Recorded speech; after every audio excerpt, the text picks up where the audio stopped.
Margaret Qualley and Jack Antonoff. A love story written in whispers and wrapped in secrets. Top facts.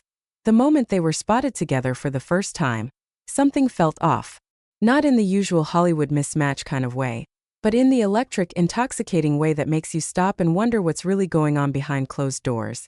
Margaret Qualley, the free-spirited daughter of Hollywood royalty, and Jack Antonoff, the music genius hiding 1,000 heartbreaks behind his glasses, weren't just a couple. They were a contradiction that shouldn't have worked but did spectacularly. And they didn't just fall in love.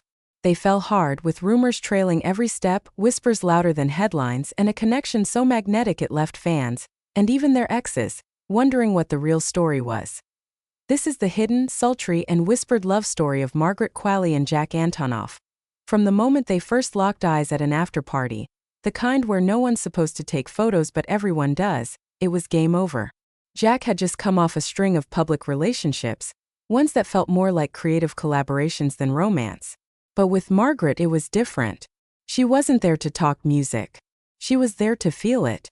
To dance barefoot on couches, to laugh at his deadpan humor, and to look at him like he was the only man in the room. Margaret had always been the wild card in Hollywood. The barefoot beauty who could swing from indie darling to red carpet royalty without breaking a sweat. But underneath her carefree smile was a soul that had seen too much, loved too hard, and kept more secrets than any tabloid could ever print.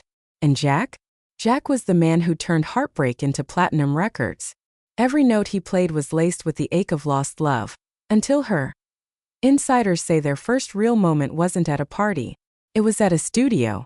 Late night. Dim lights. One guitar. She sat cross-legged on the floor, humming along as he played something soft, something unfinished. And then she said it, the line that would haunt him in the best way. "That doesn't sound like heartbreak. That sounds like falling in love." From that point on, Jack wasn't just writing music. He was writing her into every note. Their relationship was lightning fast and wrapped in mystery. One day they were just rumors. The next, they were inseparable. And yet, they never confirmed anything. They didn't have to. The glances at award shows, the quiet getaways, the way she wore his shirts in random paparazzi shots. It all spoke louder than words. But with love that burns this hot, the whispers always come. Some claimed their love was a rebound for Jack. That Margaret was the muse to help him forget past flames. Others said she was using him to escape a scandal brewing from an earlier relationship that had turned more dramatic than romantic. There were whispers about texts, late-night run-ins with exes, and even a certain secret getaway to a New England estate where things supposedly got way more intense than the press could ever print. Still, through it all, they seemed unfazed. Like two people who'd found shelter in each other. Like every time they held hands in public, it was a quiet defiance against everything trying to tear them apart. She'd lean into him, and he'd tuck a strand of her hair behind her ear. And suddenly, the noise faded, but there was something else. Something darker. Rumors began swirling about creative tension. About songs Jack had written. Songs with lyrics so raw, so vulnerable, fans couldn't help but wonder if they were about Margaret, or someone else. The question became, was Margaret okay being Jack's muse, or did she want to be more than the shadow behind the spotlight? Margaret wasn't just a pretty face with a famous mom. She was carving out her own legacy. And in Jack's world, where music always came first, people whispered that she was starting to feel like a second verse in someone else's song. She was used to being the star, and now she was the inspiration. Beautiful, yes, but background all the same. Yet their connection refused to fade. Even when the cameras turned away, they were still caught in quiet cafes, in late-night walks through New York, in moments so intimate it felt like watching a romance film without a script. She'd wear no makeup. He'd wear his same black hoodie. And somehow they looked more in love than ever. Friends close to them said they had a language all their own. She could raise an eyebrow, and he'd know exactly what she meant. He could strum a note, and she'd hum the harmony without missing a beat. Their love wasn't loud. It was a rhythm, a tempo, a pulse that only they could hear. Then came the engagement, and no flashy announcement. No diamond the size of a chandelier. Just a quiet confirmation through the grapevine, followed by subtle jewelry, and a change in how Jack looked at her, softer, more protective. And how she looked at him, with the kind of gaze that turns a man into a legend. But with the ring came the pressure. Everyone wanted to know if it would last. Could the mysterious, magnetic girl from Hollywood and the music industry's most sensitive genius really make it down the aisle without breaking apart under the weight of their secrets? Stories emerged, some beautiful, some scandalous. That Margaret had once called off a shoot just to fly to one of Jack's shows, only to watch from the shadows.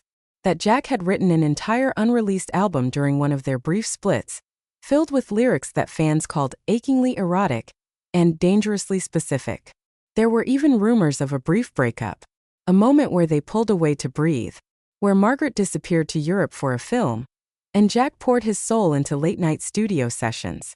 Insiders said the distance nearly broke them, but it didn't, because when Margaret returned, she walked into that same studio, sat on the same floor and said, "It still doesn't sound like heartbreak."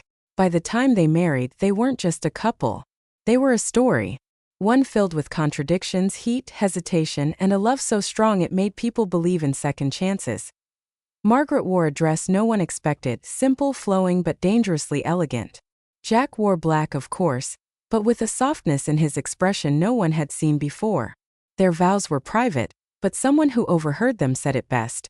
They didn't say forever. They said as long as this burns. And somehow that was more honest, more real. Their love story wasn't clean. It wasn't perfect. It was messy, beautiful, and filled with moments that hovered just on the edge of scandal. But that's what made it unforgettable. They weren't pretending to be a fairy tale. They were the spark behind every whispered love song, the couple who knew that sometimes, the most powerful connections aren't the ones that shine the brightest, but the ones that burn the longest in secret. So here we are, watching their journey still unfolding. Still raw. Still real. Margaret and Jack, two souls who weren't looking for each other, but found something too rare to ignore. In a world where love stories are often curated for social media and sculpted into branding deals, theirs feels like a secret note passed in class.